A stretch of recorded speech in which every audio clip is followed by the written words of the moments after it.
what we want to focus on, it's again just to really put a little emphasis on the analysis of data, but obviously be mindful of the fact that we we will go forward and backwards, as is the culture of this process.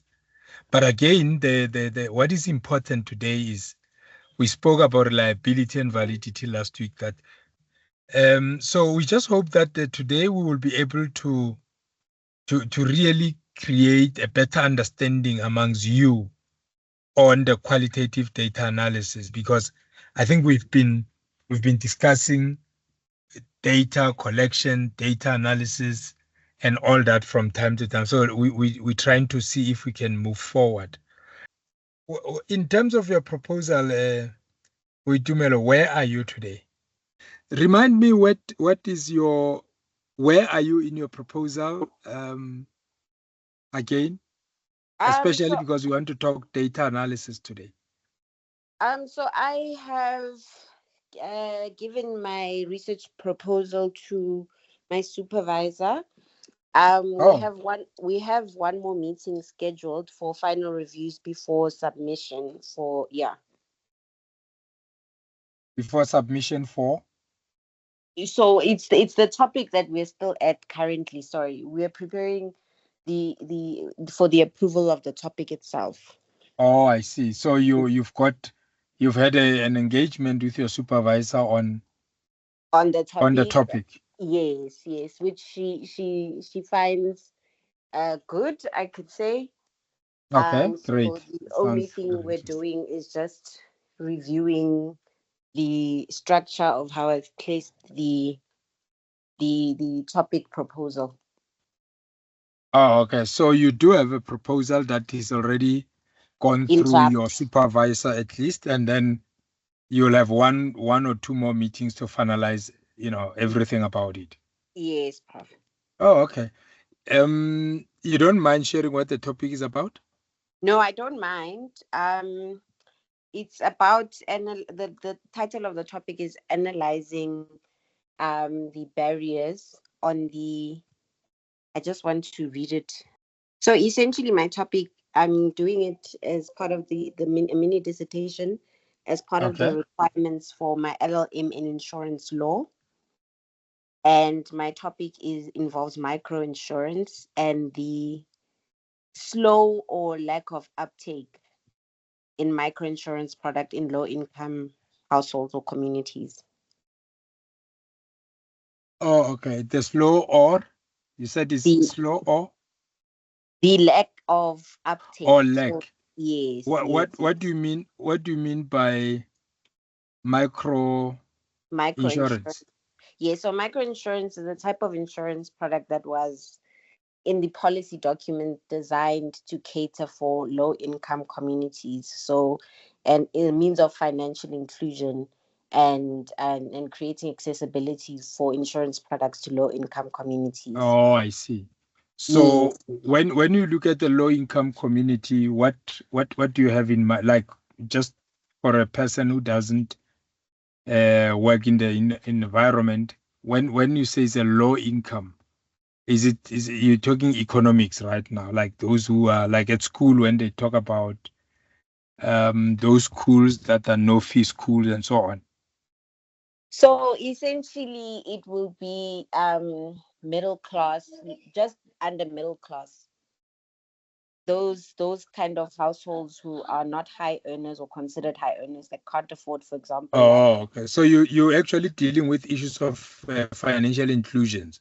essentially, yes, Oh, I see. That's interesting. That will be an yes, interesting one. So yes. what is the, you said their uptake on this is either slow or is lacking. It's either slow or it's lacking. So the title now, I've opened the document, sorry, it's analyzing the barriers inhibiting the uptake of microinsurance in the low income communities of South Africa. Mm.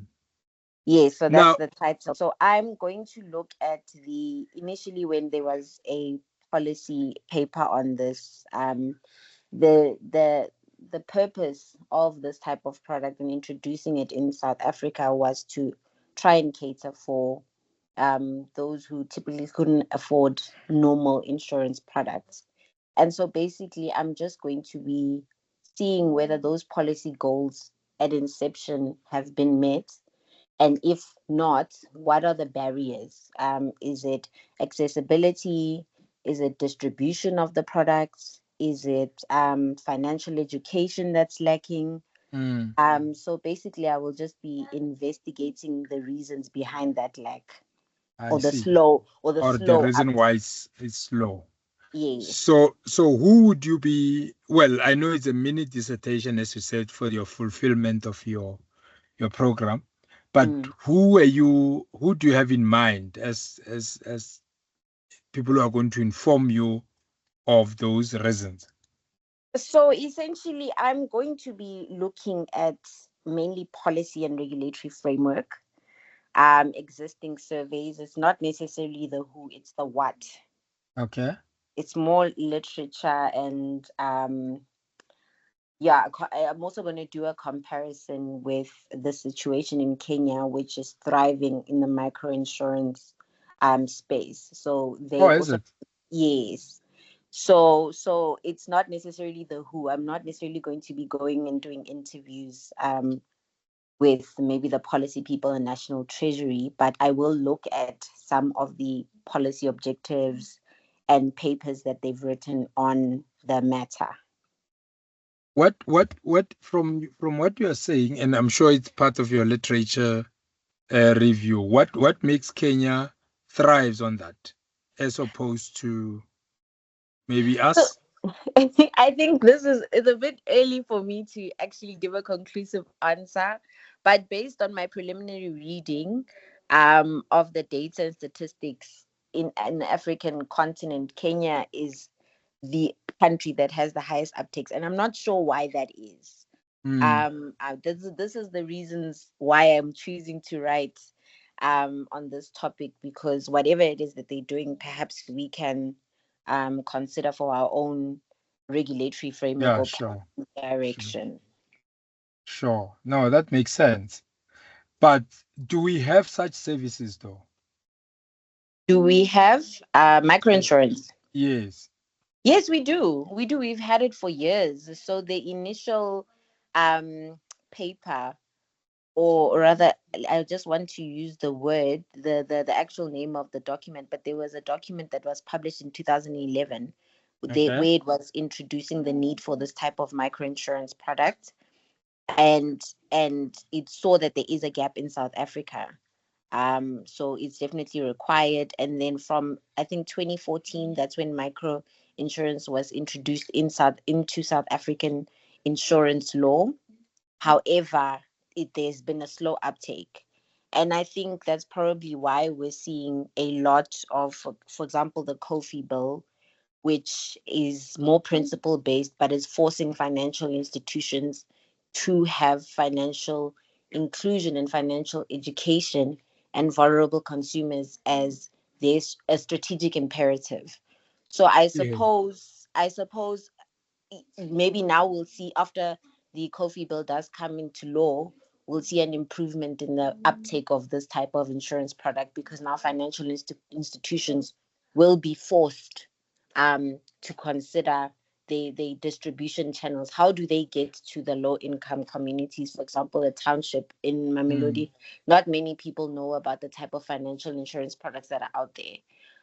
The one that is popular is obviously funeral insurance products, yeah. that but there are other ones that are cheaper, or financial institutions need to tailor make them to these types of communities. Wow. I So hope it I'm could making also so it could also be something to do with how they are configured, perhaps, or accessibility, as you say. yes, yes, yes, yes. That's an interesting situation. It is. But you are not going to go beyond, you said you're not gonna go beyond the just the this, what do you call it? The using of just relying on documents, right?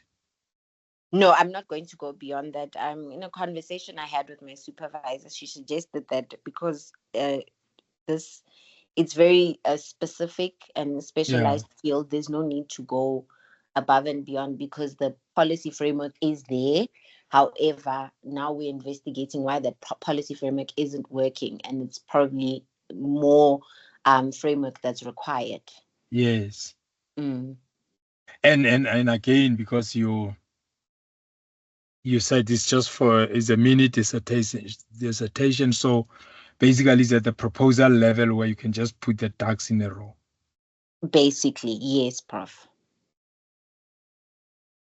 Good luck. It sounds interesting actually. Thank you, thank you. Yeah, it sounds I think it sounds interesting, especially given the fact that there's a country, South Africa that is, we're going through this high level of inequalities and unemployment and I'm sure that can also unlock a huge amount of potential if it was to be used. And I'm curious to know how did Kenya, get it right? Mm, mm, mm. It's something that it's just piqued my curiosity. But yeah, be that as it may, good luck with your studies. Thank you, With you, Prof. man. It sounds interesting. Thank you, Prof. You're welcome. Theodora, you haven't spoken in a very long time, and today's Monday. You really have a platform to talk about your analysis of data or collection of data. Any anything that is bothering you thus far? You also have a supervisor, right? Thank you, thank you. So yeah, I already have a supervisor, and unfortunately, last week I missed the class. I don't know what happened, so I don't know Oh, so what was sorry. it. Yeah, I missed the class. I don't know what really happened. I remember it. It was already Wednesday, so I'll just request for the slides and the recordings. But I already have a supervisor, and I've submitted my first draft and Yeah. then we discussed about it. He gave me some pointers and then I'm doing my second corrections and Okay. then I've submitted it for the second time. He has not yet come back to me. What was your what? So basically, you've submitted your second draft. You say Yes, what was your? I don't want to make it too topic. complicated. No, not your Okay. topic. Not Yeah. your topic. So you have not yet received feedback. Yeah, I've not received feedback for the second time. We submitted the topic, the proposal as it is, Yeah. proposal, those steps in the proposal, and then he indicated some of the things that I need to include in terms of research methodology and so forth. I did Okay. that, and then I've resubmitted it. So he has not come back to me. I've submitted it on Friday, so I Yeah. hope by I hope by this week he will respond because we gave ourselves due date for today, but unfortunately I was able to finish earlier and then resubmitted it. So I'm still waiting for for his input, and then hopefully it will be fine and be ready for I'm the sure it submission will by be. Yeah, 30th I'm of sure it will. September. I'm sure it should be. Yeah, Yeah, it should be fine. we'll see. Should be fine. What what Yes. what what what is an area of concern from what you've submitted? Because we've been hammering some of these conversations, and it's more technical now. What is it that could really be something that is worrying to you? No, I don't. Not necessarily something worrying. It's just he was a little bit concerned about my time frame, the project time frame, because my topic's about strike. Impact of strike by workers rendering essential service on service delivery at Chris Hani Baragwanath Hospital. So I'm Hmm. assuming at the Chris Hani Baragwanath Hospital in terms of the site that they've recently had previously. How was the impact in terms of service delivery? So when I put my project time frame, we thought it was little too little, because I thought I'll have to talk to a lot of people. I have to talk to the labor relations to find the statistics of the strikes which happened in Chris Baragwanath. I have to talk to Yeah. management. I have also need to talk to employees themselves, and then I can also then able to talk to one or two patients, maybe just to just to have a view in terms of, especially when there are strikes, how does it impact them, and so forth. So now I thought it was going to be a done deal thing, just to go and look at the statistics and say, okay, in the 5 years they had five strikes. This is how it was happened. This is how it affected service delivery. And said, no, it will be true. I have to look at a broader. I have to make it a little broader, so that I can interview certain people, so that I can get their view, so that I can be able to come to a conclusion where I can be able to give recommendation on how they deal with strikes going forward, so that it does not affect service delivery. And Basically, that's it. are you in agreement with that? Yes, I'm agreement. I am in agreement with that. Oh, okay. And Yes. I'm sure it makes perfect sense for you. Yeah, it does. It does. It does make perfect sense for me. Yeah, it does. You know, this is the reason why your study should be enjoyed by you, because it's yours. Yes. You know, the supervisor or these platforms are created to help you just to think critically, but also to see how you can strengthen your work. What is the level at which you are required to work on this? Like, you know, like what Dumelo was saying is that because it's a mini dissertation, she might not be going out there. I think it's a percentage that you just need to be able to understand the principles and the concepts of research. In your case, how far are you expected to go? Not that far, because I'm concentrating mainly on the Chris Hani Baragwanath Hospital. So, in other words, I'll just be able to interview or do questionnaires for the patients. Maybe talk to focus group, do a focus group for the trade unions, so that I Yeah, don't talk to them individually, because I know yeah, normally when trade unions, they'll say the same thing when it comes to strike. They'll be saying that we want to strike, and so forth. yeah. And then maybe then talk to management on how it affected the service delivery and so forth. And then maybe then be able to look at articles regarding strikes in the previous years, especially in the essential service, concentrating on Baragwanath, because while I'm looking at when I was doing my research, my Yeah. I, Literature. I yes, I saw a lot of articles where they were zooming, especially in Chris Hani, Baragwanath, and Steve, because they are tertiary hospitals. In terms of when they strikes, this is what happens. So yeah, basically that. Are you looking at just general strikes generally, or certain type of strike, or you know the extent to which they impact on service delivery? Uh, it's a general strike, but on at the essential service sector, because a public hospital it renders essential service. So when there are strikes there, definitely, because not all of employees are required to strike.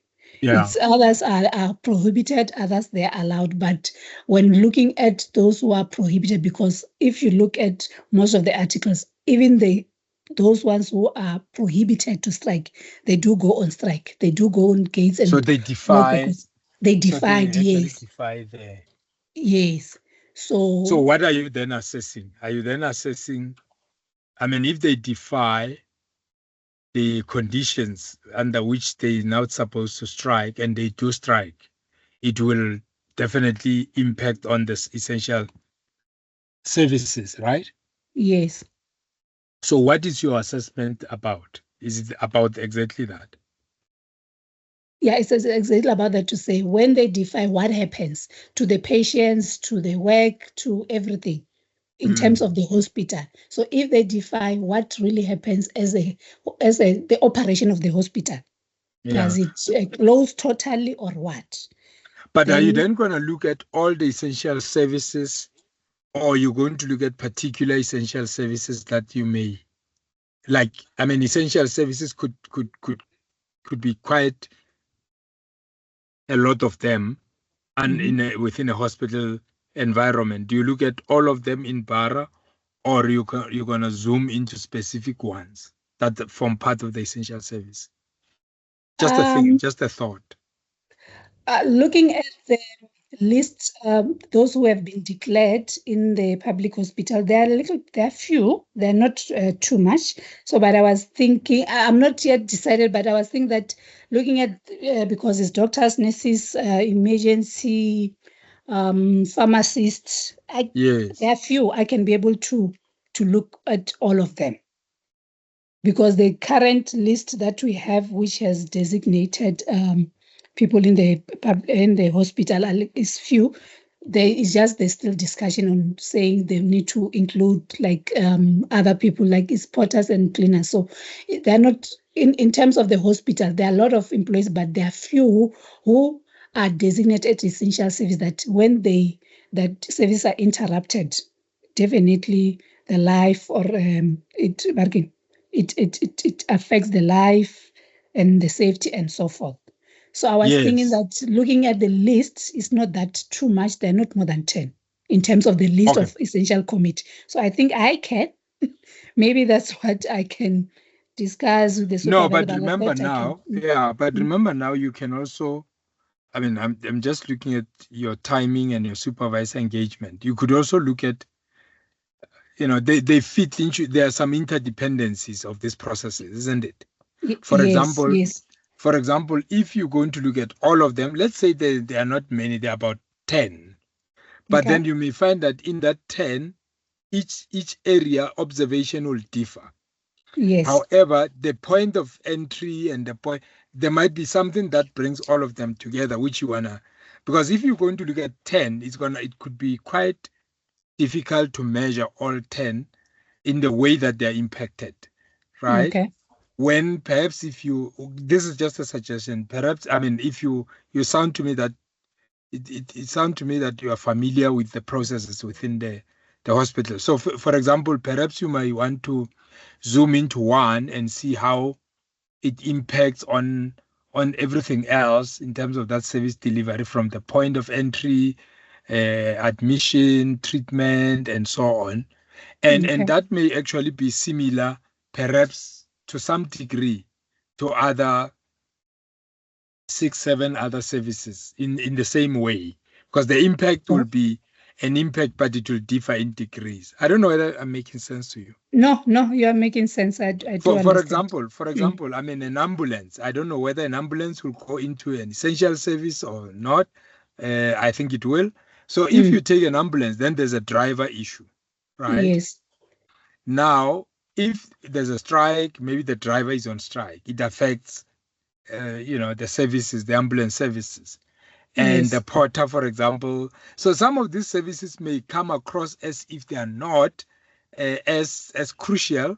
But if you just take that value chain, then you realize everything then gets affected along the line. For example, when you say medication, I mean, I don't know how it works, but maybe the people who are supposed to dispense are not there. And with that, so I'm saying if you can just take one area of the hospital or the service, and you focus on that, and you look at the impact there, you are able to then say, if this is how it impacts this component, perhaps it will be the same for the other components as well, because they go through almost the same services, as well. But that's just... No, I understand. I really understand. Yeah, like what you're saying, I really understand, because if indeed an admin clerk is allowed to go on strike, and then the files need to be open because now there's a patient. Yeah, I do understand what you're saying. I do understand. Oh, okay. I'll look at it. Yes, because for me, if you narrow it in that way, that you're focusing on a particular unit or section or service, it makes it easier for you to research it, because then you see Okay. you can follow the whole process up to the end of it, and therefore you are able to measure the impact better than when you look at everything else, even if there's not many. But I mean, if you look at 10 different variables, you may put a lot of emphasis on certain ones variables, and maybe put less emphasis on the other, and your conclusions might be, out of 10, you may find that perhaps you are focusing just on 3 intensively. So which is the reason why you may want to focus on those 3, so that you focus on them, and then you sort of just put the statement out there for the rest. Okay. No, it's understandable. Thank you for the input. I've jotted it down. Oh, okay. No, that's fine. If it's not right, if it's irrelevant, feel free to ignore it. No, It's no, sir. I understand what you're saying. I really oh, understand okay. what you're saying to say. If at least I can focus on, I'll be able to see the chain. Yeah. Yes, Now you know, when you are one. talking about it, I'm able to picture it in my head. Well, yeah, because in my mind, I'm looking at an observation. The way in which you are going to do it. That if you take one element and maybe you plot it all the way, that this is how things are done, and the patient to be discharged and so on, you may find that just taking one patient, running that patient through that process, and you say, who is on strike? I mean, it might be that the clerk maybe might be on strike, no problem. It doesn't mean the admission may not be done, but maybe for the ambulance and for the porters and for the doctor and everybody, it might be a different kind of impact that you are looking Okay. at. Yeah. Yes. Okay. Thank you. The reason that you're welcome. The reason why I feel that we must always engage in the way that we do, ladies and gentlemen, is because you are building in science here. You are building in science, and when you build science, it is always going to be very important that your methodology, your way in which you arrive at a conclusion, it's understandable by yourselves, and also by those that do not relate to you, but at least reading or getting access to a material elsewhere. So that's what is important. Because when you look at the science part, we say, was there an observation that was systematic?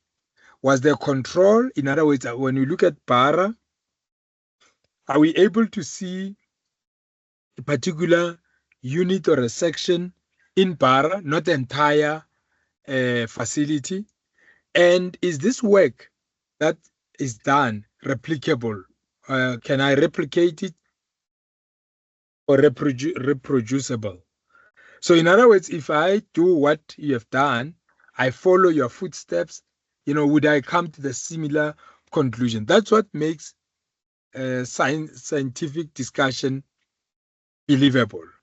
So that's very, very important to remember, that yes, broad sounds good, but narrow is researchable, is better, because you're focusing on something that you're observing, and you're observing intensely, and your observation is systematic.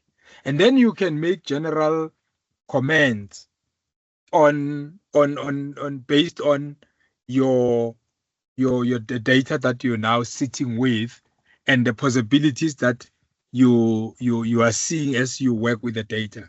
But remember also, if you understand the environment and you work in the space, you bring in that dynamism of being, a primary source of information. In other words, you know what's going on there. So it makes the whole discussion a lot more easier than when somebody's an outsider and they don't really share the context, and they don't understand the background. So that's why we always want you to be a lot more comfortable with this project that you are doing, so that you can explain it to ever. I mean, even if there's a conference tomorrow and somebody wanted to know, how did you select the topic, what is the problem, how do you go about, once you are firm and clearer with your own process, it makes it easy for you to present it in whichever platform that you may find yourself being confronted with. Now, when you talk about the instrumentation or an instrument, here we more talking about the way in which you are going to collect the information. Now, you know that there is a strike going on. You know that it has got impact on patients and everybody else around the environment. But for you as a researcher now, you need an instrument that you are going to use to get that information from people, or to get that information from records. I mean, earlier on, I think Witumel was saying she's not going to talk to people. Even when you talk to documents, you still have to have an instrument where you are able to collect the right kind of data from those documents. Otherwise, it can also be haphazard that you're all over the place in terms of the collection of data, and therefore your conclusion might be quite a challenge. So it is also very important also that when you are going to work on documents, we know what kind of documents are we talking about and how are you going to sample them, because they may as well be that there is a huge amount of documents that or records that talk to your subject, for which now we need to know how do you make sure that you don't go beyond and above what you've planned to collect. So an instrument is very, very important, because that is what you're going to administer, and you're going to administer it consistently. So it's very, very important to standardize it, its use, so that even if I were to use it long after you've gone past the instrument yourself, I should then be able to follow and get kind of similar kind of results. So it's very, very important, ladies and gentlemen, when we talk about an instrument. And because you were not here last week, maybe let's just do a repetition, a revision of that. And you were saying, Theodora, I don't know why you missed it. So we'll talk about reliability just now. But I see Happy's hand is up. Go ahead, Happy. Let us. So I'm conducting a study in which there will be no need to conduct physical interviews. In my case, maybe having to do with the primary and secondary sources of the law. And then when it comes to the, and then I want to sample from the population, the convenient sampling method, which states that it focuses on individuals that are readily available or easy to reach. So in a case where there won't be like an individual consultation, how does one apply the convenient sampling method?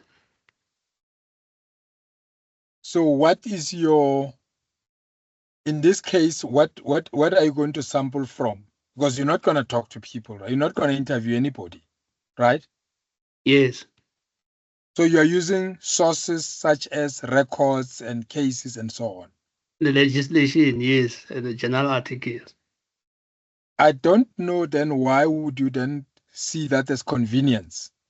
Because for me, it's documents that you are going to be relying on, isn't it? Yes. You're not Yes. gonna, you don't have a if we were to talk maybe loosely about population, it just means here you mean just a list of sources that you're going to use, whether documents, case studies, records and reports and so on. That will be your population, isn't it? It is, Prof. So all what you're going to have to do here is that I think you're going to consider, well, I don't know. I mean, I'm now going to take a risk here. You're then going to be relying on certain cases or records that either dated or key concepts, because again, I don't know what exactly we are talking about, but you don't have like individuals that you are going to be talking to. So the population that you are talking about here will just be what? Records, or what exactly would you be using as your basis of your information? Do we know? I think the population, because my topic is related to directors of companies. So I'm of the view that the population will be the directors of profit companies. Now, if it's directors, then you're going to have then, well, no, not you have to. Then you may want to select from people, because either you're going to have companies or you're going to have directors. So what are we looking at? Are we looking at directors or companies? Well, we are looking at directors of companies. I think they are inextricable linked. I mean, one No, requires the but if you existence look of the other. so it's directors of what kind of company? So maybe again you may look at, because now you're talking at the units of analysis. What directors of which companies? You understand? Because remember, I think we had this conversation that if you look at directors, they may be directors of different kind of companies. Are you looking at all companies or specific companies? I'm looking at the private profit companies. Those companies that are private companies. Yes. So you need to say Private that profit maybe you are companies. looking at a private director's company. Well, private company. What is the right? Oh no, that tongue is getting twisted now. But you are looking at, you see, you need to be clear. That is your units of analysis. Those directors of the private companies that are for profit. That's Yes. what you are looking at. Is that the units Are of you looking? Oh, okay. I'm sorry, Prof. Continue. I wanted to say the units of analysis part, I understand that part. So my worry was when it comes to the sampling method, because when I look at the definition of it, it talks about individuals. So in a case where I'm not gonna be, my sources will not be, I'm not gonna have to consult with individual. I'll be focusing on the available sources of the law. So I don't know whether it will be acceptable to regard those sources, maybe put it as objects that are readily available instead of individual. I don't know whether that is acceptable. Yes, but remember, Happy, you said you understand the units of analysis, but listening to how you say the units of analysis, I'm not clear myself. So what is the units of analysis? Because I'm saying if you just say directors of companies, that's broad. It's almost like now you just added, qualified it and say directors of private companies. You understand? Yes, So I yes. need to get the units of analysis because it is from there that you will be able to determine the population and the sampling. So what is your units of analysis in full? I think it's that their duty to declare personal financial interest in South African company law. No, I'm asking the question on who is your units of analysis in this case. Let's start with the units of analysis. The directors of private profit companies in South Africa. Oh, okay. So you're looking at the directors of private companies for profit in South Africa. Yes. So that's quite a big chunk of the. I mean, how many directors do you think we have in the private companies in South Africa? First, the private companies will be a lot. Yes. So you're looking at all the companies. That's what I'm Or thinking, because I'll be focusing on the primary and secondary sources of the law without having to no, physically but having. remember, it's not that is secondary to the discussion. The first thing is you must have a research that makes sense as to what are you looking at. And for me, if you say private companies, the first thing I'm going to do, which I can do now, is to quickly Google search how many private companies do we have in South Africa. That's the population. That's the size of the population. Would you agree, of your study? Yes. So I'm saying, is that what you mean, or you mean something else? Because remember, if you say private companies that are making profit in South Africa, that becomes all the private companies in the country. First of all, big, small, and medium, and so and large. That's what you are talking about. Even before, don't worry about. We will come to the population and how you're going to draw from it first. But for me, if somebody comes to you and say, "Oh, you have actually studied all the companies in South Africa," will that be a true reflection of your study? I think it's going to be a massive, massive study. Yeah, it is true. Too broad. Maybe I should narrow it down, maybe into the province or a city. Yeah, or a particular commodity. I mean, whatever company that they're Or doing. Maybe an you look at, industrial area. or maybe you look at what the company is about, because making profit as companies will differ. I mean, I can produce paper as Sapi and I make money out of it.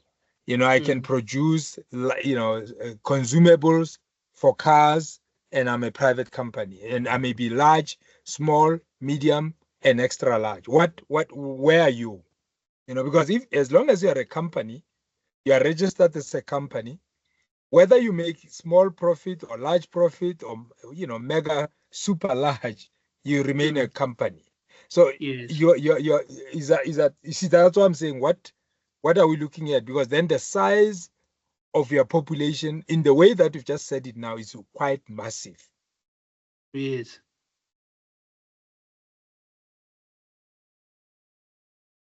Yeah, Does because make sense? So for example, I'm saying maybe you need to zone into what you'd like, maybe a company example, like what we were pretty much what we were discussing with Dumelo, to say perhaps you need to narrow, or was it Theodora, that perhaps you just need to say, I mean, Dell, right now we all using laptops. Dell is a company, private company, making profit, yes. right? Maybe Yes. you're not looking at the ICT environment. Yes. Coal in during ESCOM was a big company. I mean, people were extracting so much coal that they were leaving us, high and dry, but they were making money as private companies. So I'm saying maybe you need to consider looking at whether you are looking at a particular type of companies that you want to focus on. I'm thinking maybe of narrowing down in terms of a geographical area like the city or a particular industrial area. Yes, that may work. Maybe, but also a particular commodity. For me, it's also about the commodity, or the items that you want to focus on. Because, like I said, I mean, you will have companies that do all sorts of things in the country. I mean, if you just take government departments, you'll be able to see that there are companies that are in agriculture, there are companies that are in ICT, there are companies that are in. Now, if you just talk companies like that, which one are you going to, like, for example, would you ever have time to focus? I mean, even when you go and sample, whether documents or what have you, what if you read less on agriculture? What if you read less on motor vehicles? What if you read less on sea and boats? What if you read less on, now that we are in the security environment, in the police, you'll read less on gun companies? What if you read less on football and sports and stuff, which are companies? Are you getting me? Yes, I'm with you, bro. For example, maybe you're not going to read a lot on rugby, and there are companies in rugby that are making money. Or maybe, for some reason, you don't want to read anything on within education at the universities, because they also interact with some companies that are also that are making profit. So it is difficult if you say directors of private companies, because then you have to be clear on, is it all directors of private companies that are making profit, or do you have something in mind? Now that's where the narrowness come into the picture. I'm with you. So even if you take a province, Happy, the same question will obtain. For example, if you take, let's say, a province such as Gauteng, you may Yes. find that, I mean, Gauteng is the economic hub of Africa, the whole of Africa. Now, Yes. that should tell you how many companies are really making money in Gauteng, which is profit. The question then is, do you want to look at all of them again, or do you want to look at some of them? Or, those are the kind of ideas that you need to toy around with. Then, the point where you then say, no, I'm not going to talk to people, will make sense, Because even at that level where you have scoped in the sector that you're looking at, you're able to look at the kind of profit that they make. And JSE can be another example of how you would read the company documents, because they may read their annual reports and their financial statements as well. But if you just draw from JSE now, you would see that it's almost pages and pages of companies that are registered there. And now, if you are not going to look at all of them, then your work would be incomplete. Because what if you don't look at the insurance industry? And even in the insurance industry, because I was hearing what Dumelo was saying, there's a micro and macro industry. Now again,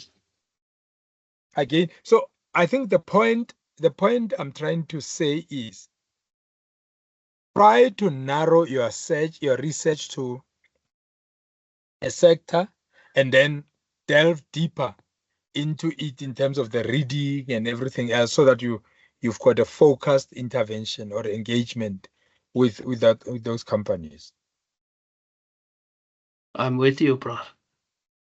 Now, if you then jump way ahead and you say, okay, let's say for argument's sake, you've now identified a company or a commodity that you want to track.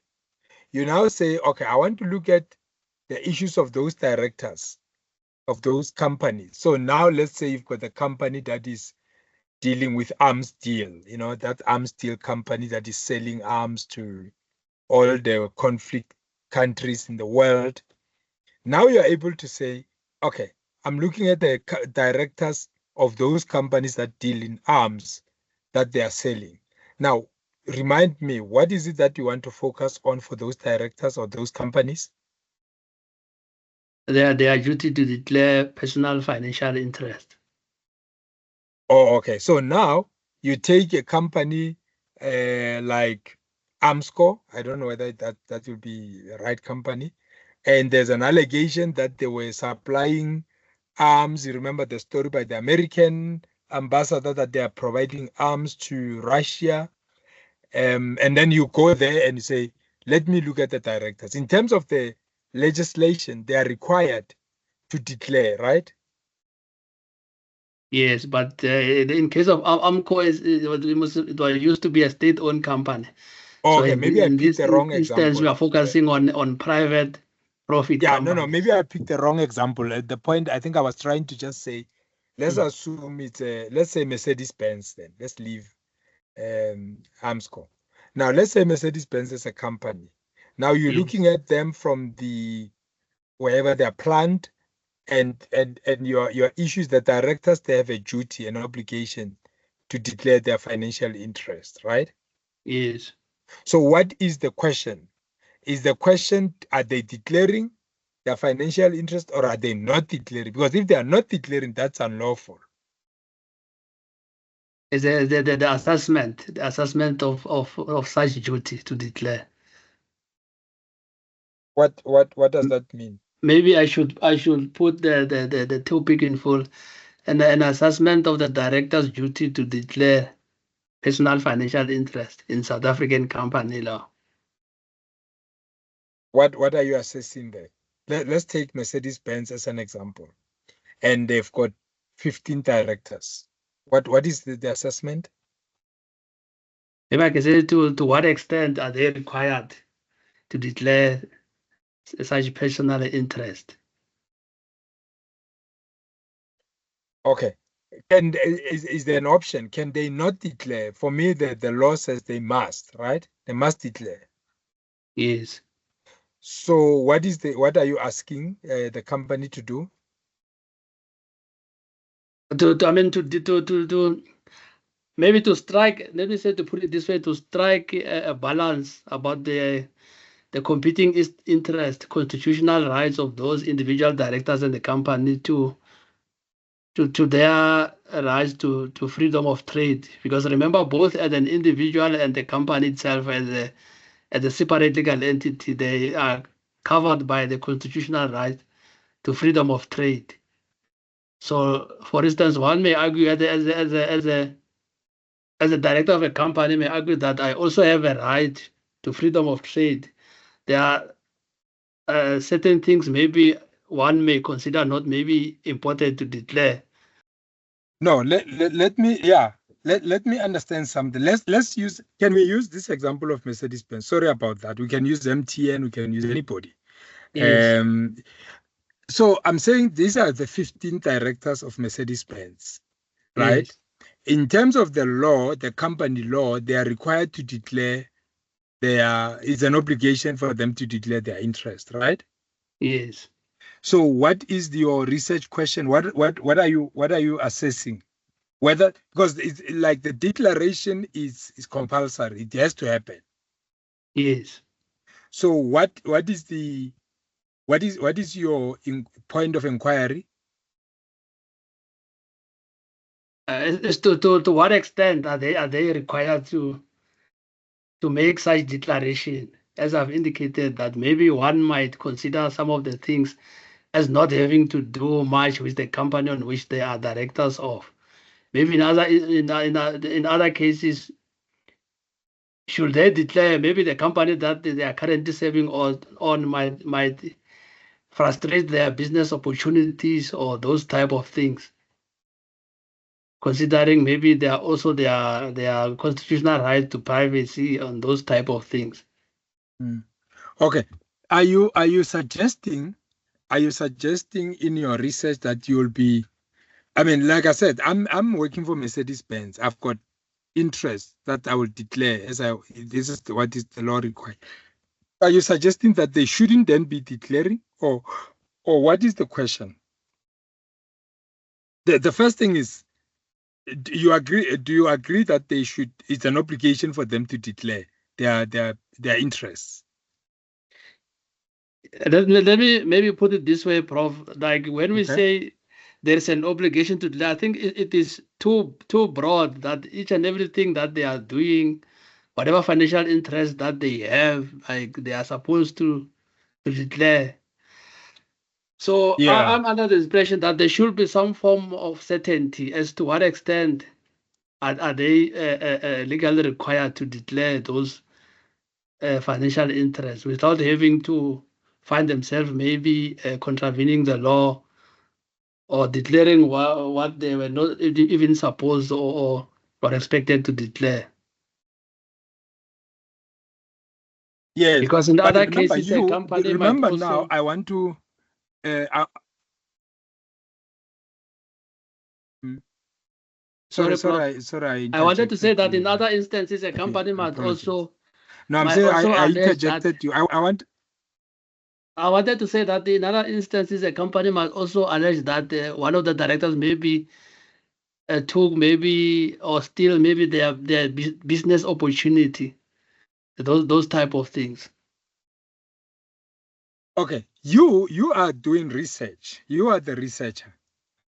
Yes, I'm still struggling. I'm saying if I take, I don't know, maybe I'm not asking the right question. I'm saying I'm a director with, there's about 15 of us at Mercedes-Benz.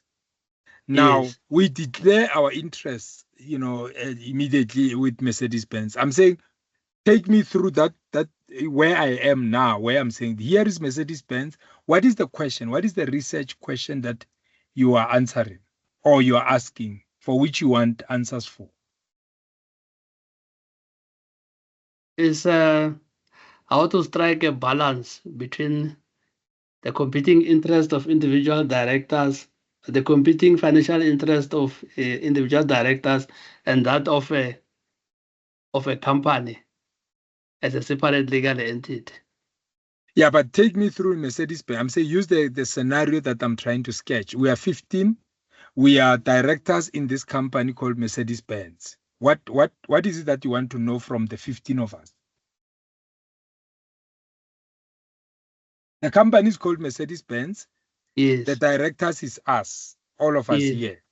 So yes. that's why I said I want you to balance me in terms of what is it that you are inquiring on the two scenarios, that so that I can follow your empirical inquiry. I think I will be asking the relevant directors what is it at Mercedes-Benz as a company that which you are required to declare, which is financially related. Okay, so you'll be asking about the financial declaration, such as if I'm a director, I'm required to declare the following financial interests, and you'll be asking, what are those? Yes. Now, but then remember, if you are asking those questions, would you not be asking the directors themselves? Or who would you be asking? Or the company, would you be asking the company?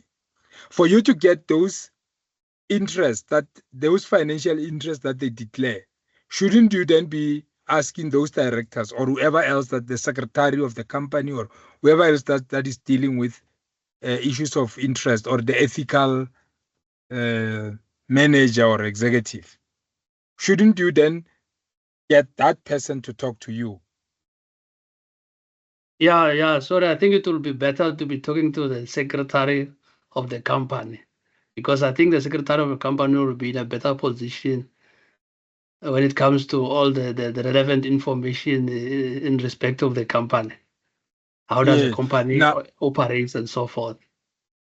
now you see, then that changes the way we were talking around you not going to interview anybody, because now when I look at the private companies, it would have meant that you would talk to a human being that says, look, in terms of this law here, people are required to declare their financial interest. Your question seems to be saying, you will then ask, what are the financial interests that are required of you to declare with company? Why?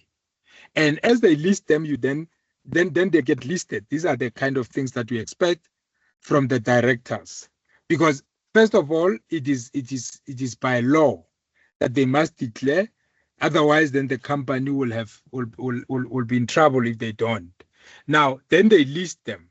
What then becomes your next question? What then becomes your next area of interest after they've given you a list of the things that they can declare as part of the declaration? That one I'm not sure on, that, Prof. Yeah, I was just saying, now that we have told you these are the things that we would like to declare on, now you know about them. So the question I'm asking is, with that in mind, how do you then what is it? How do you then ask the next question, which is, these are the things that the secretary is telling you, these are the things that we expect directors to declare in our company. So I want to know, Yes. now that they've given you the list of those things, where do you go from that point in terms of your research? Maybe my next question might be, those respective directors, after leaving the company, will they still be expected to make those declarations? And if that is the case, for how long after their departure from their from their directorship? Your next question will be, Whether I think there is a if they little, leave I've the got a little company, bit of, if they leave the company, will they still be expected to make those declarations?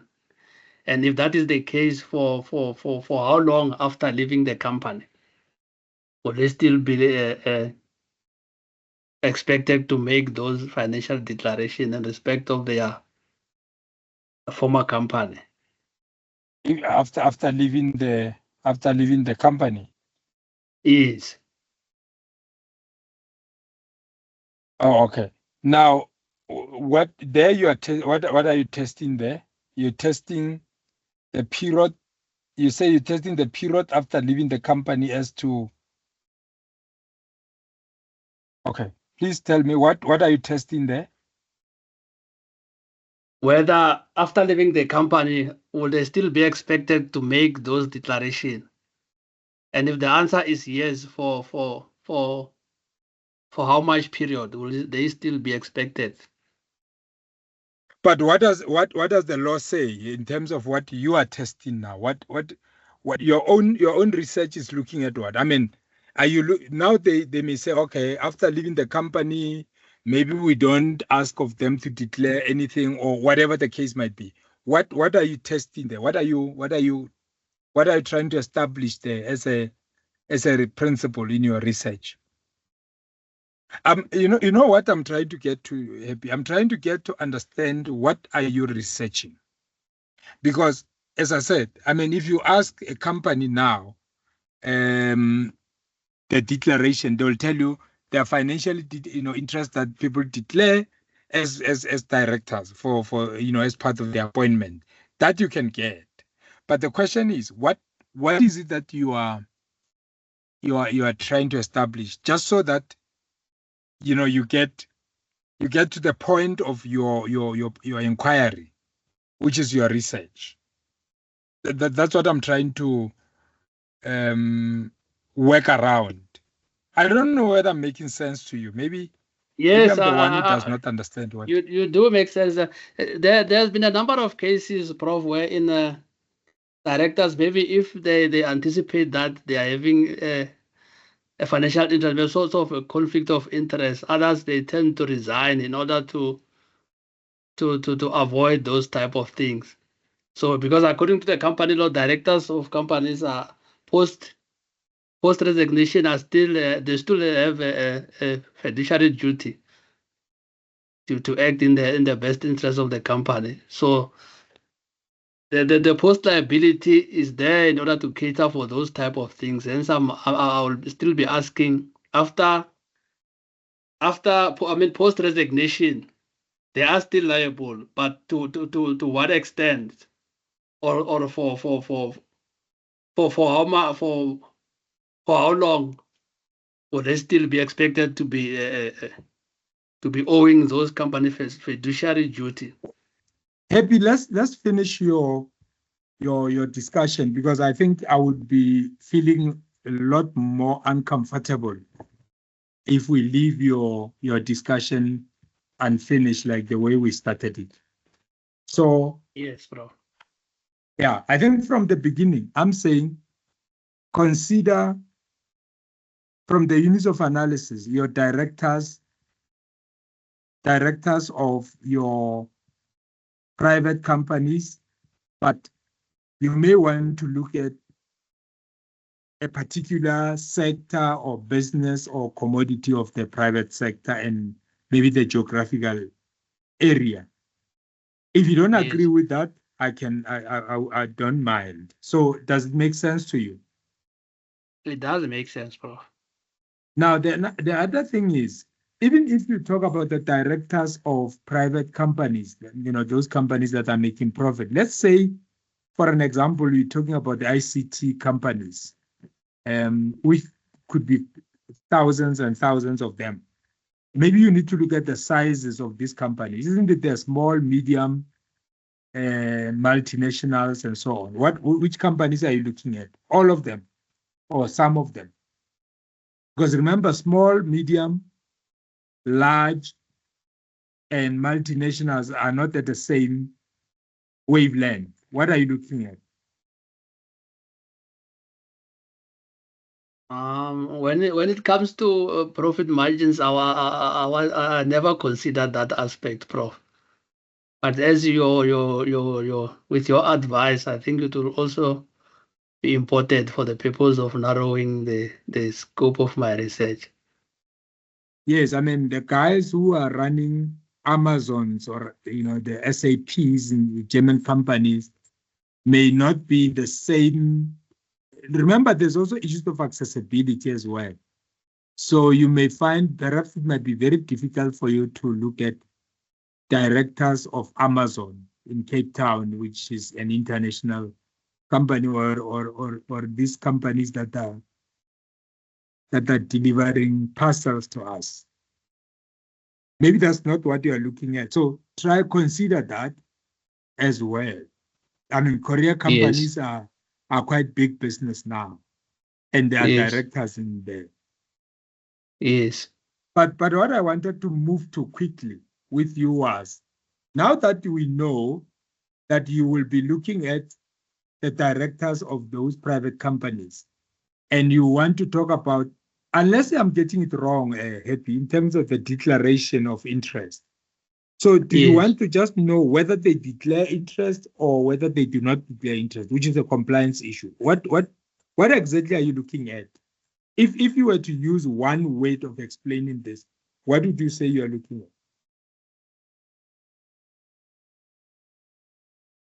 Maybe I should simply say the level of expectation. The level of Expectation. by who? Well, by the company. From the Level of directors. expectation from the company, yes. Insofar as their financial declarations are concerned. Yeah, well, when it comes to the director's liability to declare their financial interest to those companies, because this duty emanates from the common law, Prof. Now, having to consider the issue of now the country it is more focused on the constitution, which is the supreme law of the land. And now we have to deal with issues of like transformation policies and so forth. So hence I talked about the question is how do we strike a balance between these competing interests of directors as in their individual capacity as well as the company as a separate legal entity. Okay. I don't know if you understand it. It sounds difficult to understand. Yeah, maybe let me check. You know, there might be people here who understand it better because I'm not. It's a field that I perhaps I'm not very confident in. But let me hear. Tagalani, how do you understand Happy's situation? I think I equally need to be rescued, just like you, Prof. I've been trying to really follow, but you know, at times when something is not your topic, it can be a bit tricky to really follow, you know. Mm. So I think I equally need to be rescued, Prof. Oh my word. There's a lot of us here who need to be rescued. Mikateko, okay, I think Shamita, go ahead, please. Hi, Prof. Hi, everybody. Hi, Happy. Good evening, Hi. Shamida. Hi. So, just a little bit of background. I am a chartered company secretary with one of the big banks, and my day-to-day profession for about 35 years is corporate governance and company law. So I deal with conflicts and directors and boards, you know, on a day-to-day basis. So it's kind of my forte.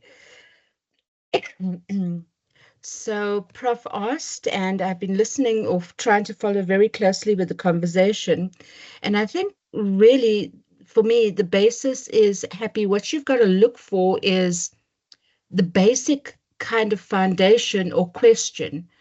And that question would be speaking to directors to find out what their understanding is about, firstly, why they should actually declare their conflicts. Do they actually understand why? Firstly, besides the fact that it's a legal requirement or a regulatory requirement in terms of the Companies Act or in terms of any JSE or listing requirements, etc. So firstly, to find out, do these directors actually understand why? And then once you ascertain whether they understand why, but you've got to have that understanding as well as to why they would want to declare their conflicts or why they have to declare their conflicts.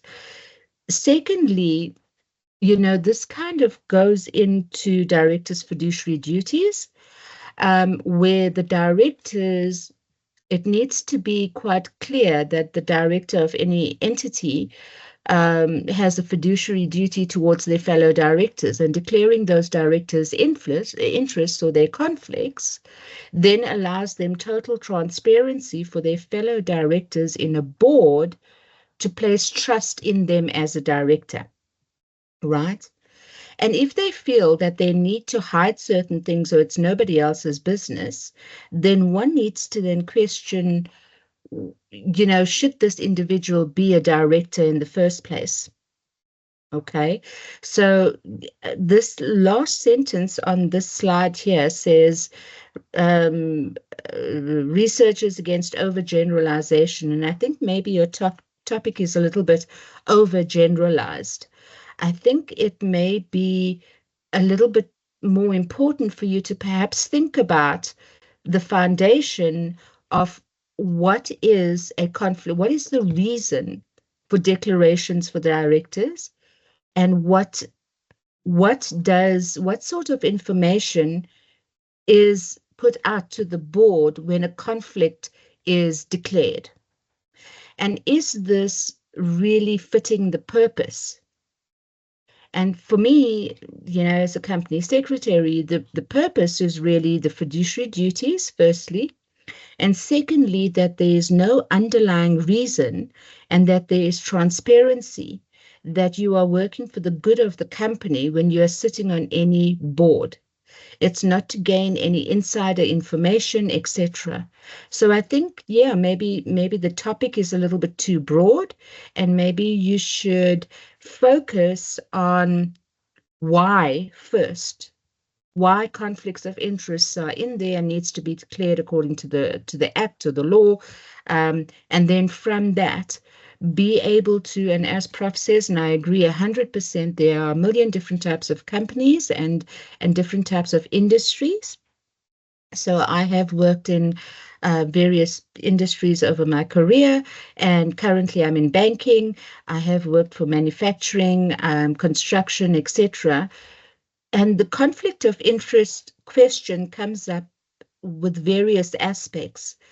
There's a basis or a foundation of declaring conflicts, but it comes up in terms of the industry that you're working in as well. And I'll give you a quick example of that within the banking industry. If you have a close relative within, I think it's 2 or 3 consigns of closeness. So in other words, a cousin of yours might have a contract with ABSA or Standard Bank or whatever to supply paper, for example. That is something that would need to be declared, because you working for ABSA or Standard Bank might be in a position to influence a tender that goes through to that person. So I think, just to close off, it's more important to actually understand why conflicts are actually in there and need to be declared. And then only from there, then secondly, go into your actual questions that you're going to go and look at your sample individuals, your sample directors, to then say, right, in your industry, let's say it's a banking industry, do you feel it's necessary to declare to your employer that your mum has a contract to make coffee? That she's she owns a coffee shop within ABSA. And if it's not important, why do you feel it's not important? And then that would kind of lead you to a bit of a conclusion as to the mindset of directors and their understanding as to fiduciary duties and their loyalty to the company in terms of their and solely their directorship. So I'm not sure if I've made any sense to anybody, but that's kind of the way I'm seeing things. No, you did. You did. I think where we are now, Happy, is that your research situation is still very, very broad, 1. But 2, it's also not, I'm trying to connect which variables are you measuring here. Because, for example, if you say to all of us that you are going to look at whether or not directors should declare. I'm saying that's a moot point because they are required to declare. So that's not what you are checking, right? You are not establishing whether or not they must declare their financial interest by being directors of companies. That's not what your research is about. Yes. But at the same time, you're also not saying you're going to look at the level of compliance with the obligation for them to declare.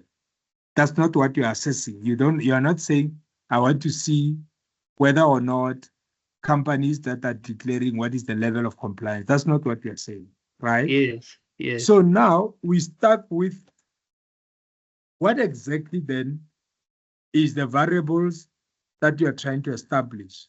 Because if your point was, I want to know what are the financial declarations that should go into a company, we say that can be listed for you, but that will be the end of the story.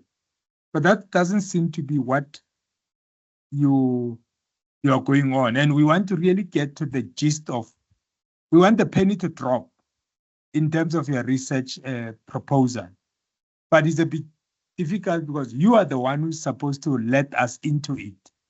We do understand the fact that there's an obligation for directors to declare their financial interest to protect the company and everybody else. But then what is it that you are researching? You want to try again? Yes, well, but I tried to explain, but it sounds like my explanation is not of assistance, because I previously said to determine to what extent are they required or expected to declare, because even after their resignation, they still owe the fiduciary duty to the company to avoid any form of conflict. Of conflict. Because in other instances, I wanted to give an example, Prof, that a director may realize that. Yeah, but just hold on. Are you not, because now remember now we need to follow each other in terms of what you are doing. Are you then saying you are now going to look at how long are they required to still declare beyond the time that they're no longer directors, which is the period? Or Yes, what is the question there? That's also part of it. Post resignation. What does the law? What does the law say? It doesn't stipulate a time frame, but it says that post resignation they still owe the fiduciary duty to avoid the conflict of interest. I wanted to give an example where, in a case where a director might realize that here's a business opportunity, and then if I pursue it while I'm still in the board of this company, there's a clear conflict of interest, and then immediately resign from that company in order to pursue that opportunity. Yes, but what is the research question there? So in other words, I am a direct. You see, that's why I was trying to work on Shane, the Mercedes-Benz. That's why I was trying to work on the Mercedes-Benz to say, give me an example where there's 20 of us, we are directors of this company. So we will tell you what is it that we are required to declare on financial interest. Use that as an example so that I can, maybe to the extent possible, I can follow. You don't want to use that example. You can give any other company example for that purpose then. One in which the company also has a financial interest or a material interest. No, please say some more. I'm maybe lost. I'm talking about the company Mercedes-Benz. I'm saying we are directors there. It's a hypothetical. It's not real. I'm saying we are all 20 of us. We are directors. Now you say what is the comment? One in which is one in which a company is interested in, and at the same time, you as a director, you are also having a financial interest, or one of your close relatives, as Shamida indicated.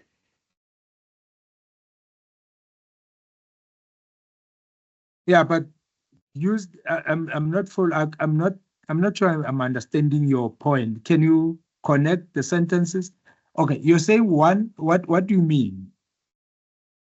What? Okay, let me put it this way. Maybe I'm the one guilty here. I'm saying, can you use an example? We are directors of a company Y called Mercedes-Benz. What is the Yes. question? What is the argument? I want you to take me from there. There's 20 of us. We are directors. We have all declared our financial interest as is required by the code of practice and the law and everything else. What is the question? What is your argument? What is the point that you want to research there? To the extent to which the directors are required to declare their financial interest to the company. Maybe to make an example, a transaction in which both the director as an individual and the company, they both have a financial interest in that circumstances. Yeah, then they are required to declare. Once they've got a financial interest, they are required to declare, right? Yes. So, yeah, but that's my point. I'm saying now that they are required to declare, what is your question? So we are 20, there's 20 of us. One of us has got financial interest and we are all required to declare. And we are all, we've all declared. I want to know, what is it that you are researching from that point on? Oh, maybe I should answer it in this way. Once we have declared, maybe if I can put it this way, can the company maybe bar you from pursuing that business opportunity or transaction?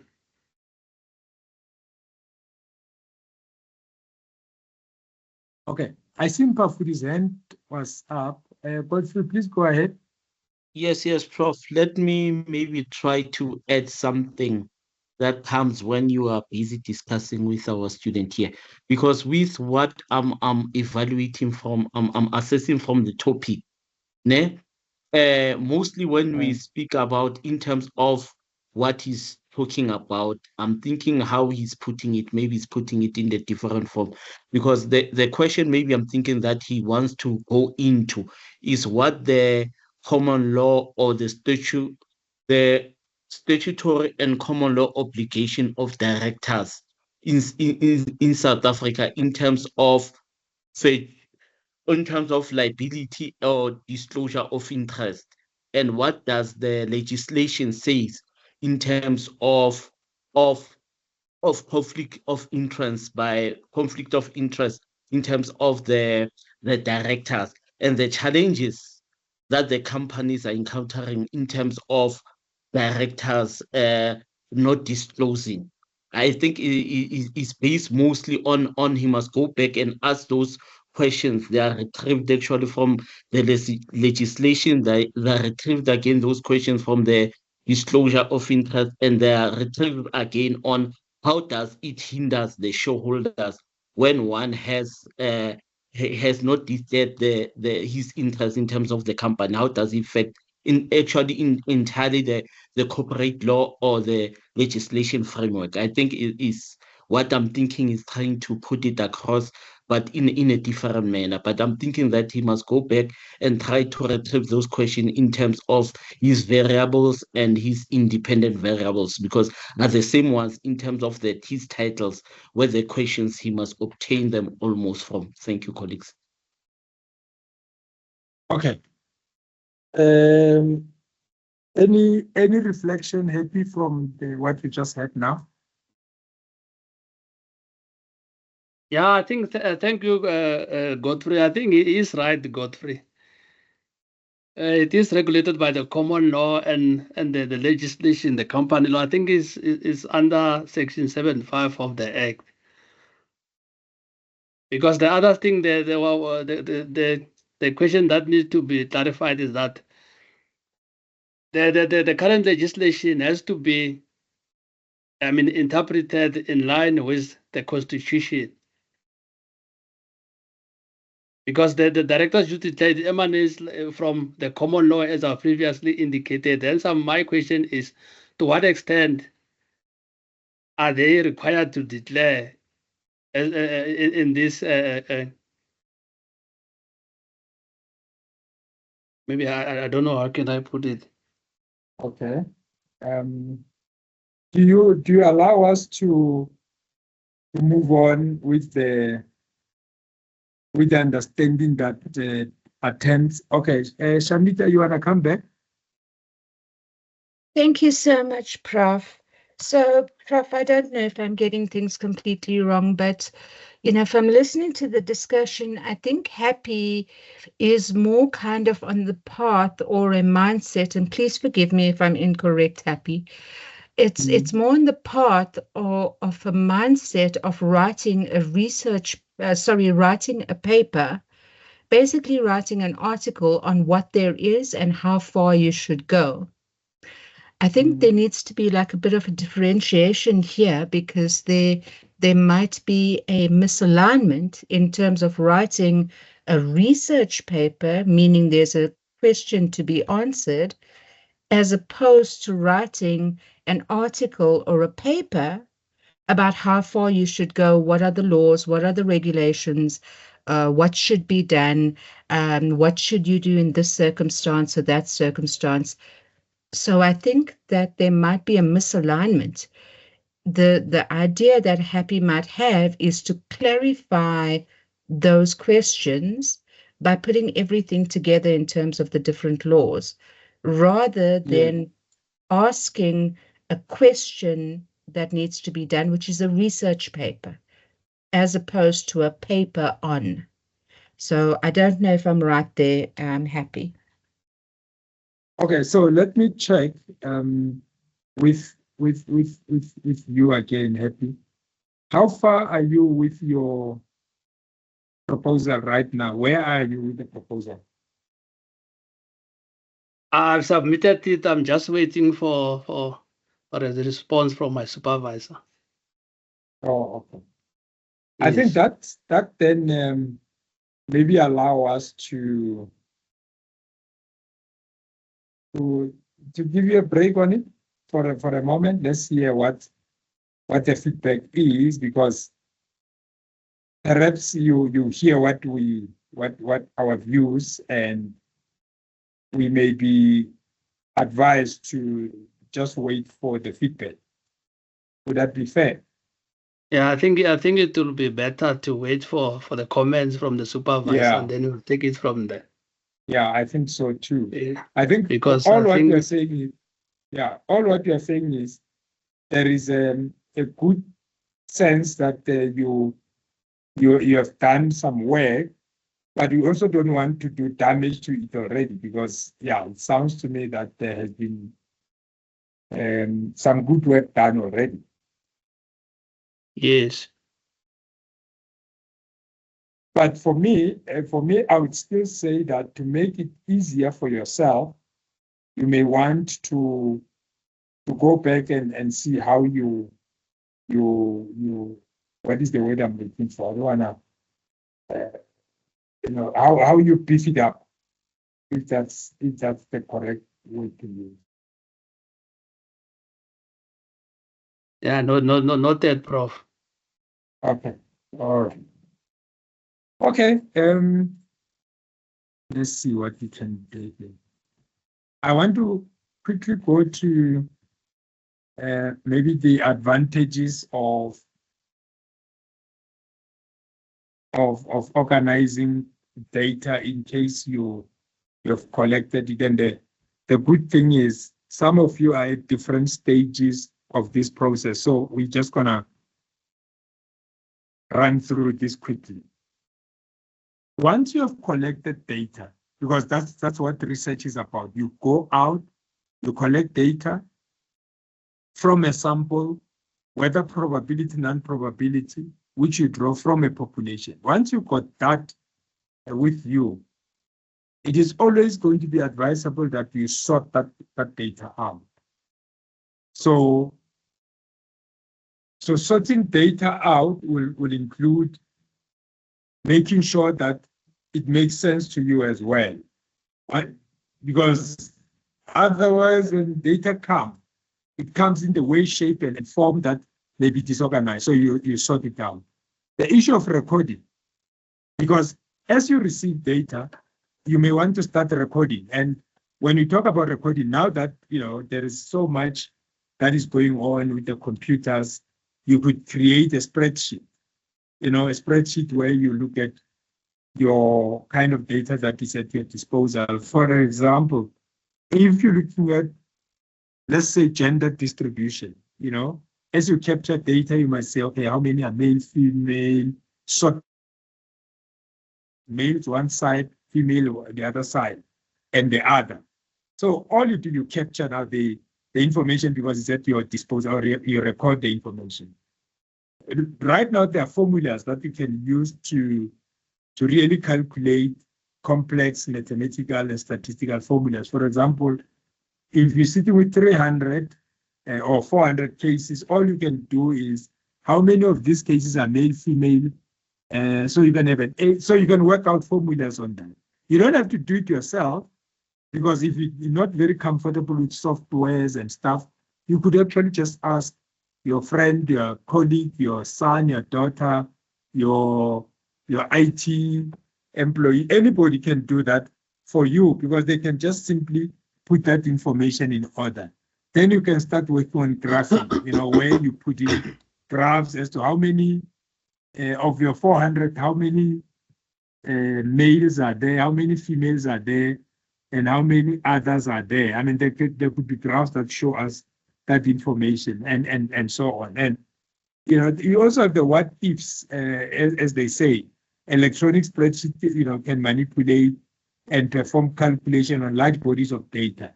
So sometimes you're sitting with that large body of data, and all you do using the spreadsheet, I can just populate it. Now, this is the beauty of using the computer now. But like I said, because we are now, a majority of you are working on qualitative, this may actually not even be a challenge, because, you're not working with huge statistical packages. But for those of you who are going to be using quantitative, there are, a number of good statistical packages that are available now online. And many of these programs include a wide range of statistical procedures and can easily handle large data sets, multiple variables, and missing data points. Now, it is important for you as a researcher to understand why you need to sit down and really make sure that the instrument that you're going to use to collect data brings good data, because there's nothing as frustrating as giving your statistical colleague of yours information that you yourself are not able to make sense out of.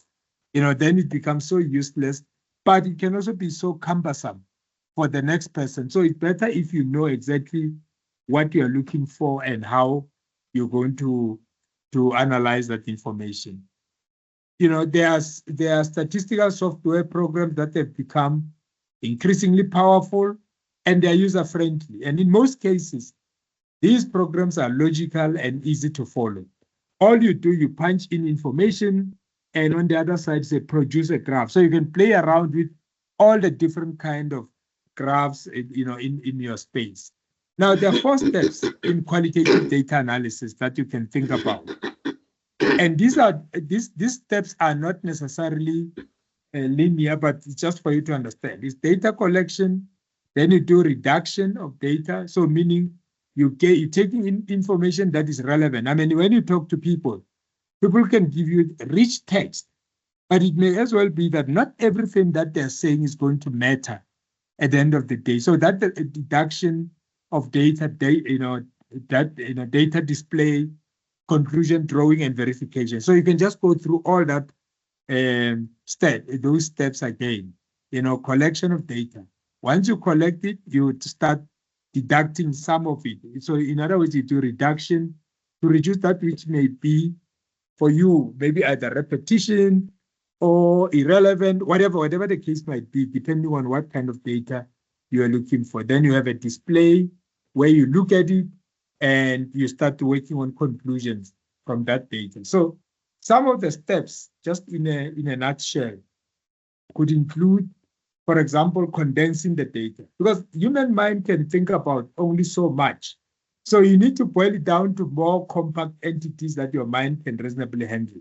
When you talk to people in one interview, they may give you volumes and volumes of information. So it's important for you to condense that data, especially when you work on qualitative data. So condensing qualitative data might involve inspecting the overall data so that you can set preliminary ideas about the general themes or the useful codes that you're going to use. Depicting the general patterns in the data. So in other words, as you look at the data, you may start picking up a pattern that is emerging from the data that you've got. Qualitative data might be depicted as diagrams, matrices, or hierarchical taxonomies, whilst quantitative one is more in line graph, bar graphs, or statistical tables. So you need to be able to look at that data from the approach that you are using, and then you transform it in qualitative data into quantitative entities as well, depending on what kind of data you were collecting as you're working with the information. But there are also a lot of softwares. Maybe the next time we'll do an exercise on some of these softwares. For example, the stats package for the social science, the SPSS, there is statistical analysis systems, there's transcription. So when you talk to people, there's systems that can transcribe for you when you audio or videograph the interviews. You know, there's a lot of software that you can think about. All what it talks to is that you need to just know which softwares are you going to use to analyze data, just so that you are able to make your life more easier and more user-friendly. I know that we did not do a lot of justice on the data analysis tools and the software. So maybe that is an area that we will look at and see if we can have some possible case studies for it. But this then, ladies and gentlemen, concludes our conversation on analysis and collection of data. I think what we can do is to really come back and look at these softwares, you know, your statistical package for social sciences. And I know that the University of, UNISA does have licenses for some of these software. So all what you need to do is just to familiarize yourself with them, get to know who and, are the people that can assist you once you're sitting with this amount of data for them to put it on the software. But you still have to have intimate understanding of your own data as well as a researcher. But once you collected data, because data can also be quite overwhelming, you need to find a way within which you could work with it so that there's a proper understanding. But it doesn't make any sense for you to understand these softwares when you have collected, a kind of information that may not necessarily be talking to your objective or your research project, because you may actually just end up with huge amount of data that may not necessarily assist you. So all what you are trying to do here is that you're just trying to talk technical terms on collection and analysis of data, but you still have to go back and look at the entire research project as to what is it that you are trying to address, or what questions are you trying to answer in your research, so that when you analyze your data, you analyze it in the context of what you are trying to understand. I know that we took some time on Happy's situation, but again, it's because for me, this is the reason why we have this conversation, because we have to work with live scenarios rather than abstract situations. So because there has not been any point where we were now going into collection and analysis cases, it's still at an abstract level, but we'll work around it to make it much more user-friendly as well. I mean, if I listen to Witume has just submitted the topic, when I listen to Happy, it's just submitted the topic. So we're at different levels of engagement. And all what we're trying to do here is to make it possible that it's not too abstract, too complex, but at least make it easier for us to see how it relates to the work that we do. If there is any question, this is the right moment to ask any question for clarity. We will come back some more and synthesize the link of collection and analysis in a way that perhaps it will make a lot more sense. But at least we have now started getting into the meat of analysis and collection, because these are key aspects of research. Whatever we do in research is about collection and analysis of the information so we can reach conclusions driven by the data, whether quantitative or qualitative.